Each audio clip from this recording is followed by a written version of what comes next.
然后我们把设备打开，然后把 U 盘插上去，然后把我们的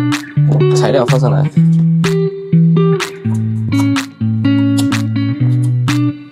然后这里我们左刀装的压痕，右刀装的切割刀，然后点 U 盘，选择文件，找到我们刚刚做好的路径文件，然后点击切割。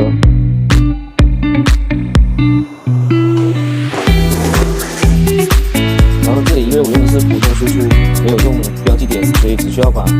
右刀移动到材料内，然后确保它能够全部填在材料里面就可以了。